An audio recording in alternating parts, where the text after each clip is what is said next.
ठीक है। तो सबसे पहले आता है क्या चीज, कोशिका झिल्ली के बारे में।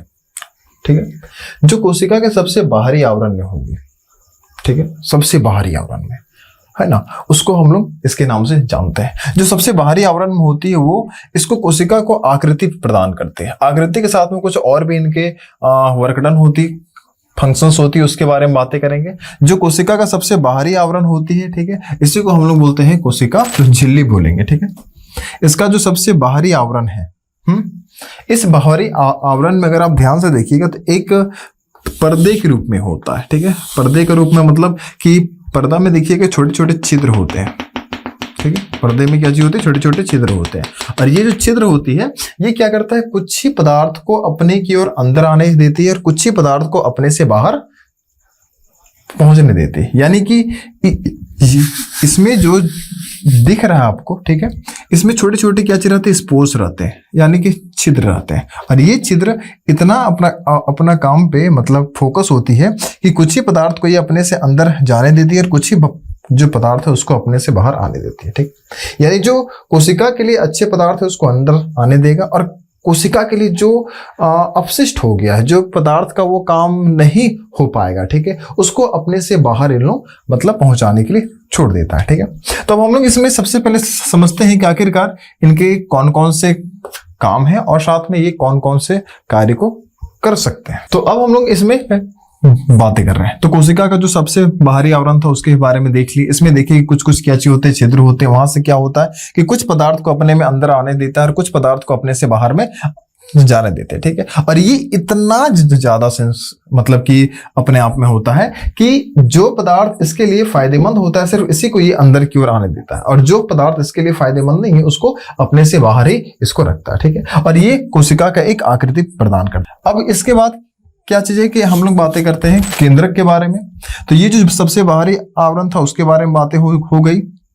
अब बातें करेंगे अंदर वाले बातें में। ठीक है, तो ये आपका क्या चीज है, केंद्रक है। आप अगर इसको ध्यान से देखिएगा तो यहाँ पर हम एक छोटा सा और एक आकृति बनाए और यहाँ पर एक धागे जैसी आकृति बनाए। अगर आप इसको ध्यान से देखिए तो एक बार पिक्चर को हम फिर से बना दे रहे हैं यहाँ पर।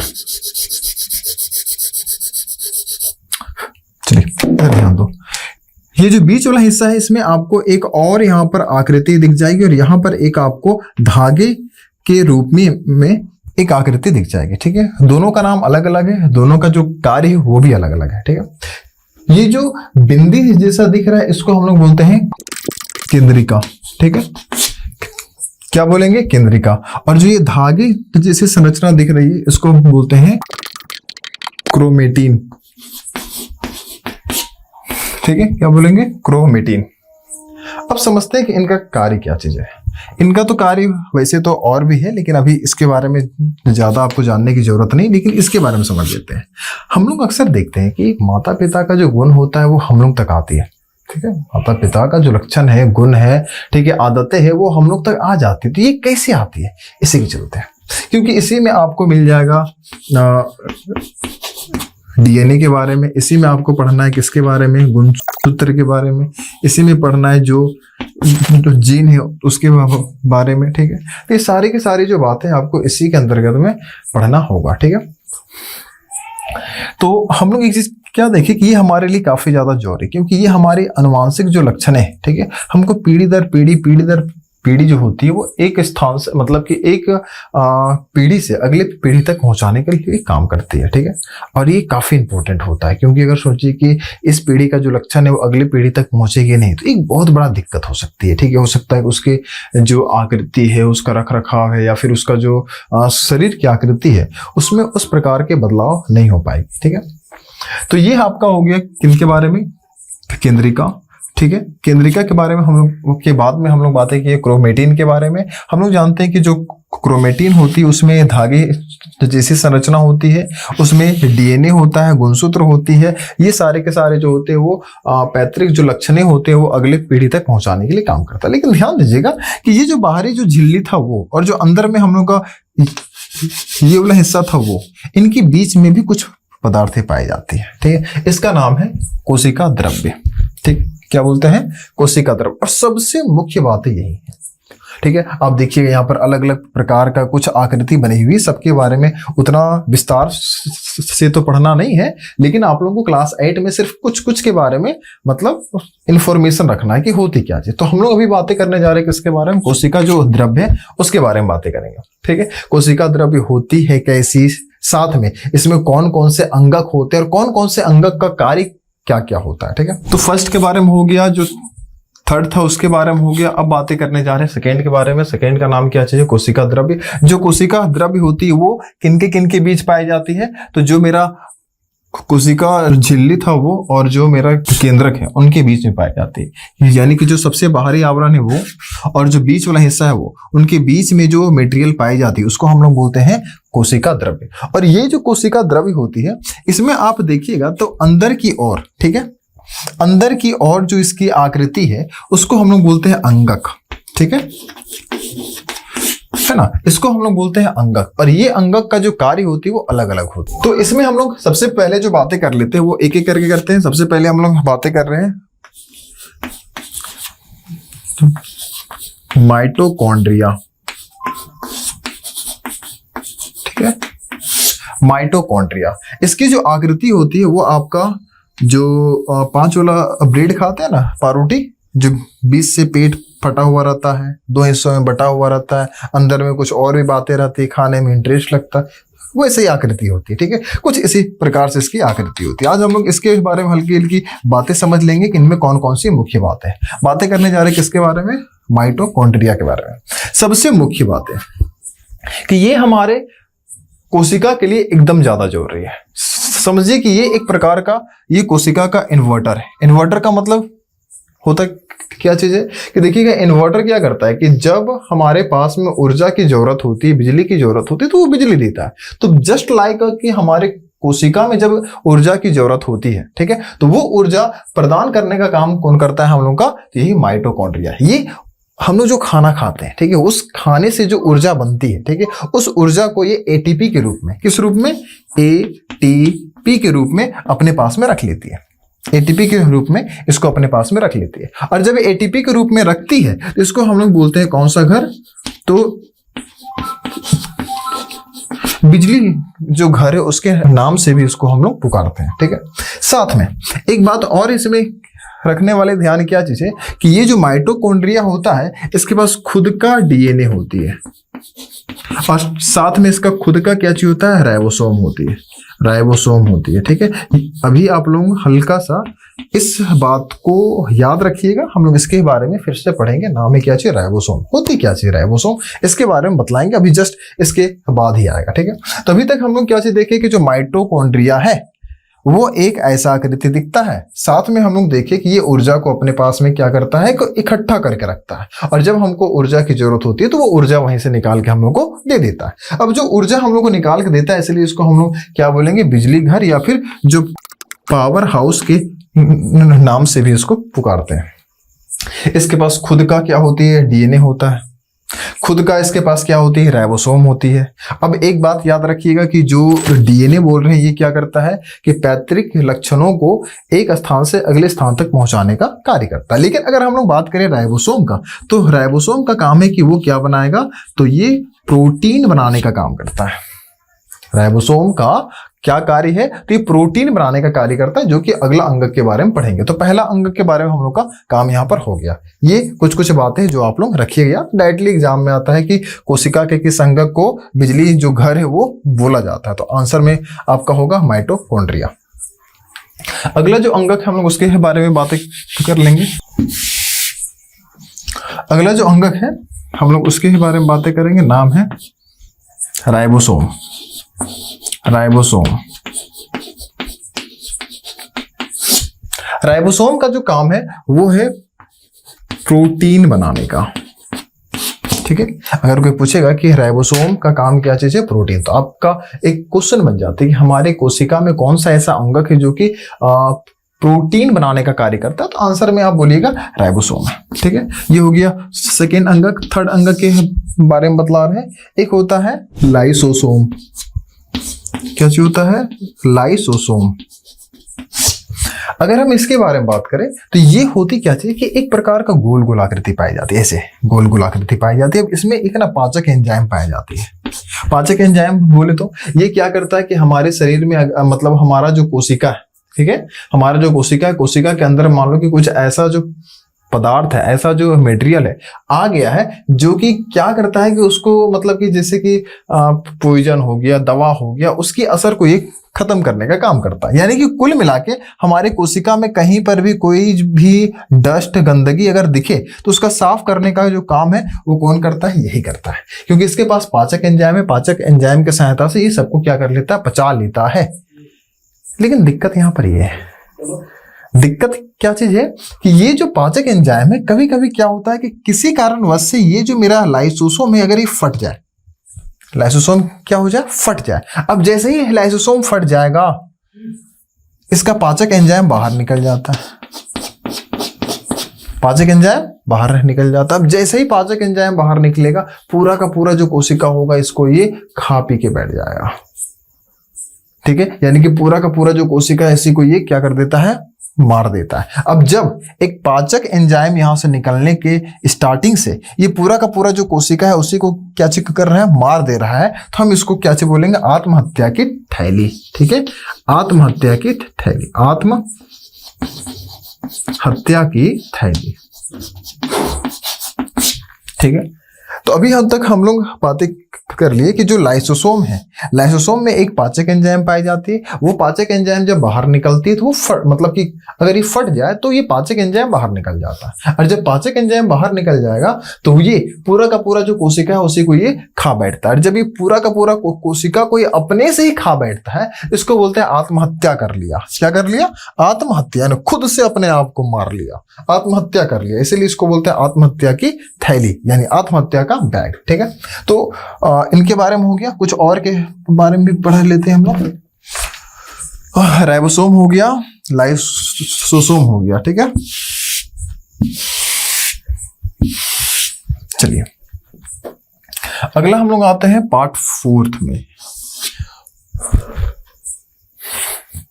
एक होता है अंतःद्रव्य जालिका। क्या होती है? अंतःद्रव्य जालिका, अंतःद्रव्य जालिका। आप ये इसको देख रहे हैं, इसके बगल में ऐसा वाला जो आकृति देख रहे हैं, इसको हम लोग क्या बोलते हैं? अंतःद्रव्य जालिका। ये भी दो प्रकार की होती है, एक होती है खुदरी, एक होती है खुदरी और एक होता है चिकनी, ठीक है। एक होता है खुदरी, एक होती है चिकनी। जो खुदरी होती है, खुदरी का मतलब ये है कि उसमें dot dot dot dot dot dot dot dot dot पाया जाएगा, ठीक है, डॉट डॉट पाया जाएगा। तो ये जो डॉट डॉट होती है, एक्चुअल में होता क्या चीज है कि बतला रहे हैं कि इसके पास भी इस प्रकार से एक सरफेस होता है, इसमें ये कांटा ऐसा उभरा उभरा होता है। अब कांटा ऐसा उभरा उभरा होता है तो इसको हम लोग बोलते हैं कि ये आकृति कैसा है? खुदरी, ठीक है। लेकिन इसमें जो है वो कुछ कांटे ऐसी आकृति ही नहीं होती, इसलिए इसको बोलते हैं स्मूथ वाला, ठीक है। ये हो गया खुदरी। अब ये जो गोल गोल देख रहे हैं ये आपका है जो गोल गोल देख रहे हैं ये आपका है राइबोसोम, राइबोसोम, ठीक है। और इसमें तो है ही नहीं, तो आप याद रखिएगा कि जो ये खुदरी वाली होती है अंतःद्रव्य जालिका, ये प्रोटीन निर्माण में कार्य करती है, ठीक है। क्या चीज निर्माण में काम करती है? प्रोटीन। लेकिन अगर हम इसके बारे में बात करें तो ये आपका वसा निर्माण में कार्य करती है, ठीक है। किनके निर्माण में कार्य करती है? वसा निर्माण में। तो ये हो गया कुछ कुछ बातें जो कि यहाँ पर कोशिका का जो भाग था उसके बारे में बातें करनी थी। जो सबसे पहले आ गए किसके बारे में? कोशिका जो झिल्ली था उसके बारे में देख लिए। उसके बाद हम लोग बातें किए कोशिका जो द्रव्य था उसके बारे में। कोशिका द्रव्य में देखिए बहुत सारे अंगक भी यहाँ पर पाए जाते हैं, और भी अंगक है, लेकिन अभी आप लोगों को उतना डीपली में पहुंचना नहीं है, ठीक है। आखिर में फिर हम लोग देखिए किसके बारे में? तो केंद्रक के बारे में देखें। अगर आपका पादप कोशिका हो, कौन सा कोशिका हो? पादप कोशिका। तो ये था आपका कौन सा कोशिका? और जंतु में पाने वाला कोशिका, और ये आपका है पादप कोशिका। पादप कोशिका का मतलब हो गया कि पेड़ पौधे में पाए जाने वाले कोशिका। अब जो पेड़ पौधे में कोशिका पाए जाते हैं उसके बाहरी जो आवरण होता है, उसका जो बाहरी आवरण होता है,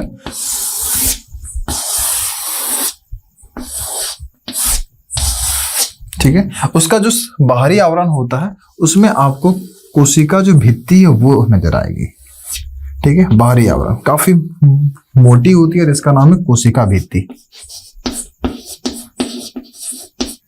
कोशिका भित्ति तो जी, और ये खासा आपको कहां पर मिलेगा? तो पादप कोशिका में ही मिलेगी कोशिका भित्ति। और ये जो कोशिका भित्ति होती है वो पादप को यानी पेड़ पौधा को मजबूती प्रदान करती है, क्योंकि अगर ये बाहर में नहीं होगा, ठीक है, अगर ये बाहर में स्ट्रॉन्ग वाला नहीं होगा तो ये कैसे बनेगा? अब कोई पूछेगा कि जो कोशिका भित्ति होती है वो बनी किससे होती है, तो आप लोग याद नाम रखिएगा, ये होती है सेलुलोज की बनी होती है। किसकी बनी होती है? सेलुलोज की बनी होती है। और ये जो सेलुलोज होती है वो किसका बना होता है? तो ये बना होता है कार्बोहाइड्रेट का। ठीक है, किसका बना होता है? कार्बोहाइड्रेट का। मतलब हम लोग देखिए क्या चीज की जो पादप कोशिका है उसका सबसे बाहरी जो आवरण होती है उसमें पाई जाती है कोशिका भित्ति, और जो कोशिका भित्ति है वो बनी होती है किसका? सेलुलोज की बनी होती है। और वो जो सेलुलोज है वो बनती किससे है? तो वो बनती है कार्बोहाइड्रेट से। और जानते हैं ये आपका शाकाहारी जो जंतु है, शाकाहारी जो जंतु है वही इसको मतलब कि पचा सकता है। शाकाहारी जो जंतु है वही इसको पचा सकता है, बाद बाकी जो जंतु है ये इसको पचा सकता नहीं, क्योंकि जो सेलुलोज होती है उसको पचाने के लिए एक लंबी आंत की आवश्यकता होती है। और मांसाहारी जो जंतु होती है उनकी आंत की लंबाई छोटी होती है, और जो शाकाहारी जो जंतु होती है इसकी आंत की लंबाई क्या होती है? बड़ी होती है। इसलिए शाकाहारी जो जंतु होते हैं वो पेड़ पौधे के जो पदार्थ होते हैं उसको खाते हैं। ठीक है, क्योंकि उनके पास में जो आंत की लंबाई ज्यादा होती है, और आंत की लंबाई ज्यादा है तो ये इसको आसानी से डाइजेस्ट कर पाएगी। ठीक है, इसलिए वो इसको खाती है। तो ये हो गया कोशिका भित्ति के बारे में। तो इधर आप देखिएगा कि हम कितने आकृति बनाए हैं? 2 आकृति बनाए। अभी हम लोग इनके बीच में अंतर समझेंगे कि आखिरकार जो ये पादप कोशिका और जो ये तो जंतु में पाने वाले जो कोशिका है इनके बीच में कौन कौन से अंतर होते हैं। ठीक है, अंतर अक्सर काफी इंपॉर्टेंट होता है। ये अंतर हम लोग को बतलाता है कि एक अगर इसमें पाया जाता है तो अगला में ये नहीं है। तो इससे हम लोग एक आइडेंटिफाई कर पाएंगे और समझ पाएंगे कि कौन चीज किसमें पाई जाती है। ठीक है, तो सबसे पहले आते हैं पादप कोशिका और किसके बारे में? जंतु कोशिका में। ठीक है, तो सबसे पहले हम लोग देखते हैं इनके केंद्रक को देखते हैं। इसके पास भी है, उसके पास भी है, लेकिन इसका जो केंद्रक होता है वो बीचों बीच में है, लेकिन इसका जो केंद्रक है वो बीचों बीच में ना होकर एक साइड होती है। ठीक है, पहला अंतर क्या चीज है कि इसका जो केंद्रक है वो बीचों बीच में होती है, लेकिन इसका जो केंद्रक है वो एक साइड में रहती है। यानी कि जो जंतु कोशिका होती है उसका जो केंद्रक सेंटर में होती है, लेकिन जो पादप कोशिका होती है उसकी जो केंद्रक होती है वो बगल में होती है। ये पहला अंतर हो गया। अगला अंतर हम लोग समझते हैं। जो पादप कोशिका होती है, जो पादप कोशिका होती है उसमें बीच में एक बहुत बड़ा स्थान पाया जाता है। ठीक है, और ये जो बहुत बड़ा स्थान पाया जाता है इसको हम लोग बोलते हैं रिक्तिका। ठीक है, क्या बोलेंगे? रिक्तिका। यानी कि पादप कोशिका की जो रिक्तिका होती है वो बड़ी पाई जाती है, लेकिन जंतु कोशिका का जो रिक्तिका होती है वह तो काफी छोटा होगा या फिर होगा ही नहीं। ठीक है, ये हो गया अगला अंतर। यानी कि अगर पादप कोशिका होगी तो जो उसके वैक्यूल्स होगी, रिक्तिका होगी, ठीक है, वो आपका बड़ी पाई जाएगी। लेकिन अगर हम जंतु के बारे में बात करें तो इसमें जो होगी वो होती ही नहीं है। ये हो गया अगला अंतर। थर्ड जो अंतर है क्या चीज कि जो पादप कोशिका होती है इसमें पाया जाता है क्लोरोफिल। ठीक, क्या चीज पाई जाती है? क्लोरोफिल। लेकिन अगर हम एक जंतु कोशिका में देखें तो जो क्लोरोफिल होती है वो पाया जाता नहीं है। ठीक है, तो ये कुछ कुछ अंतर है जो कि एक पादप कोशिका और ये किसके बीच में बतलाता है? तो जंतु कोशिका के बीच में बतलाती है। ठीक है, तो अभी तक हम लोग जो भी बातें पढ़ चुके हैं वो सारे के सारे किनके रिगार्डिंग में था? तो कोशिका के ही इर्द गिर्द में था। हम लोग शुरू में देखिए कोशिका का खोज कैसे होती है, कौन खोज किया, ठीक है। साथ में कोशिका की सबसे बड़ी जो कोशिका वो पाई कहाँ पर जाती है, सबसे छोटी जो कोशिका वो पाई कहाँ पर जाती है, इनके बारे में बातें की है। फिर हम लोग देखे कि क्या कोशिका कैसी दिखती है, वो तो हम लोग देख लिए। साथ में हम लोग देखे कि कोशिका के कितने भाग हैं, उनके बारे में भी हम लोग बातें कर रही। कोशिका के भाग के बारे में देखे, जो कि अलग अलग प्रकार के भाग थे, उनके बारे में देखे। वहां पर देखे कुछ अंगक के बारे में हम लोग को समझ में आया। वहां पर हम लोग कुछ अलग अलग के बारे में पढ़े, चाहे वो मेरा राइबोसोम था, चाहे वो अंतःद्रव जालिका थी, या फिर मेरा माइटोकॉन्ड्रिया था, ठीक है। ये सारे के सारे जो अंगक थी वो आपको इस जगह पर दिख जाएगी, ठीक है। और ये सारे के सारे जो अंगक हो वो दोनों में पाई जाती है, ऐसा नहीं कि सिर्फ इसी में पाया जाता है, ये दोनों जगह पर होती है, ठीक है। तो इस प्रकार से आपका जो क्लास 8 की जो साइंस थी वो पार्ट 1 जो कि कोशिका के बारे में बतलाई गई, यहाँ पर बहुत बड़े लेवल पर बतलाई गई है नहीं है, ठीक है। एकदम छोटे लेवल पर एक आपको आधारभूत जो बातें वो बतलाना मतलब बतलाई गई है आपके पाठ में। तो ये आपकी पूरी की पूरी जो जानकारी हो गई वो हो गई, ठीक है। तो इसके बाद अगले जो पाठ है हम लोग उसमें मिलते हैं।